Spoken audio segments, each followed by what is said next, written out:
It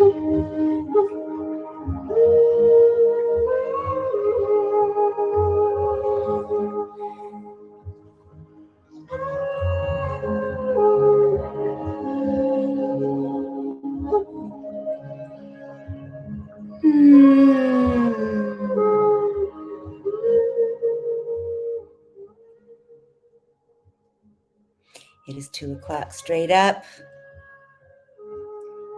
It is time for hello, welcome back. If you are good morning, good afternoon, good evening, good night, depending when and where you are watching this.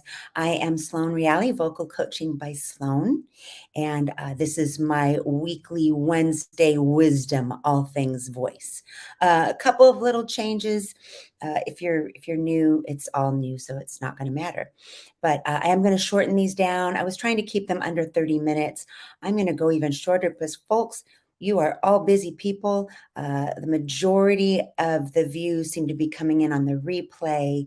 And I am going to be looking at, potential better times. If there is a better time, maybe later, I don't know. I'm going to be doing some market research and sending out some questionnaires to y'all who are watching. But either way, I am attempting to shorten this down. Hello, whoever is out there watching right now. I see some eyeballs.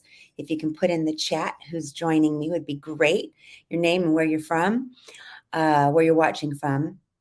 So my apologies. Last week, I posted on the health benefits of singing and its positive effects on mental health and wellness.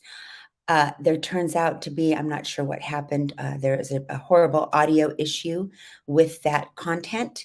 So I am going to be reposting that again at a later date, probably sometime in a few weeks. I've got a list of things already on the schedule. So the next thing to come up on the schedule, I'm going to go back and repost that because the content was outstanding, definitely very useful and helpful, especially during a time of year that can be so stressful. In fact, a statistic I just heard on our local health and wellness report during the holidays, the stress that the holidays can potentially bring, 19% of the population, I think that's US, according to a specific study, I will go get that info, but suffer from some sort of anxiety disorder of some sort.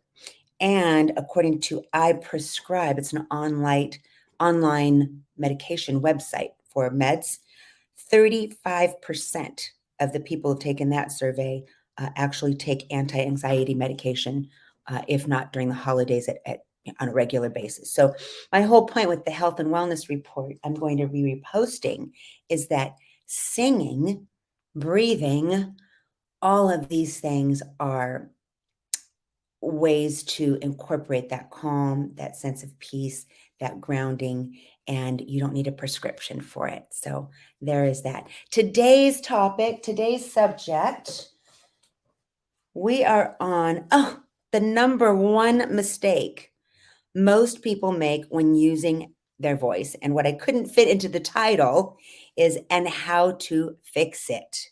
So I want to see who's in the chat here. If you know what is the number one, where did y'all go? Okay, well, if you're watching this on the replay, I am curious. Put it in the chat notes. What do you think is the number one issue around using one's voice? Whether singing, speaking, teaching, leading teams, doing a presentation. Put it in the chat. Number one, what do you think is the number one problem? There are other issues, but there is definitely one that stems that I've spoke about that I continue to share information about because it's 100% fixable. Going back to my full screen. All righty. If you put, I'm pulling these up. If you put not breathing correctly as the number one mistake when using your voice, you get the prize today. Yeah, you get the coffee card or the sip of champagne. Ding, ding, I'm ringing the bell. Breathing, not breathing correctly, breathing incorrectly. not using the breath. So we are a wind, as a human being, you are a wind instrument. You need air to move through the vocal cords to make them vibrate, to create what we call sound. Singing, speaking, this sound that is leaving this part of my body is driven by air. It is driven by breath. Breath that not comes doesn't just come from your lungs in this area of your body, but comes from down in that solar plexus. I liken it to an accordion. If you're familiar with that old accordion, it's a keyboard on one side, it's buttons on the other, and it's a bellows. You need to take the air into that instrument. And then it's the contraction, the squeezing of that contraction as a human being, that contraction of your solar plexus muscle that moves that air up through your body, up through the lungs, your vocal cords, and then creates this sound at the exit area. So I want to share other things that I found when I was doing a little more research. There are a couple of other sites here.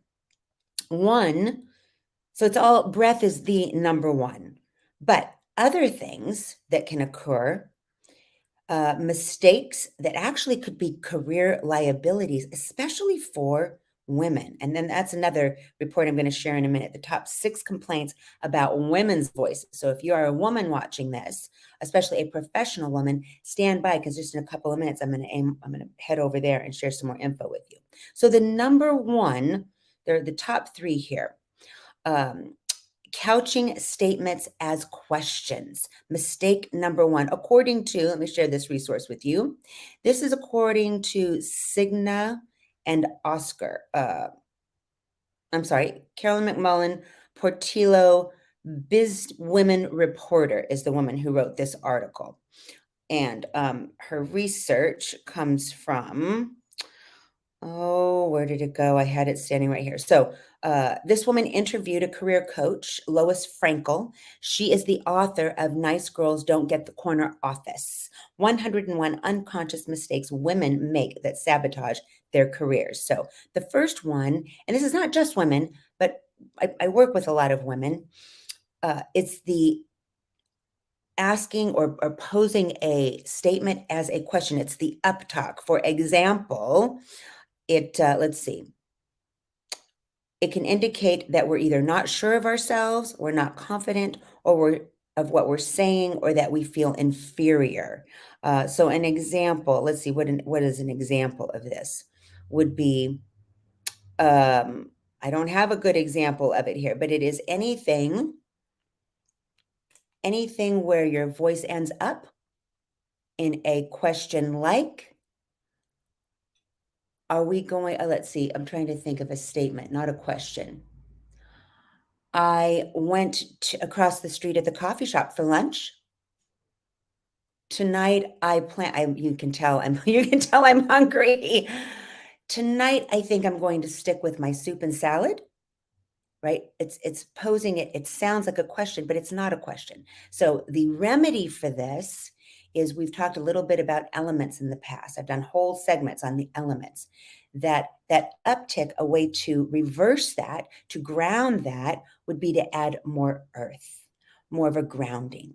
Instead of ending the statement up here, ending the statement either neutral or neutral.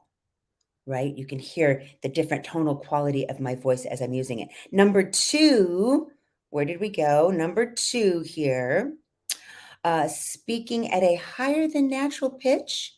This one is very common.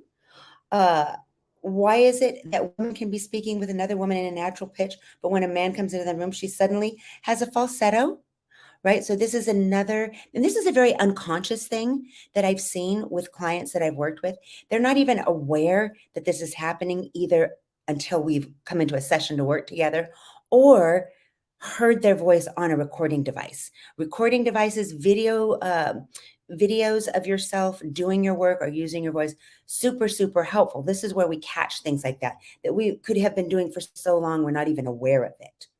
So what this woman suggests, that you can recommend making a sound when you first wake up that is your natural unrestricted pitch.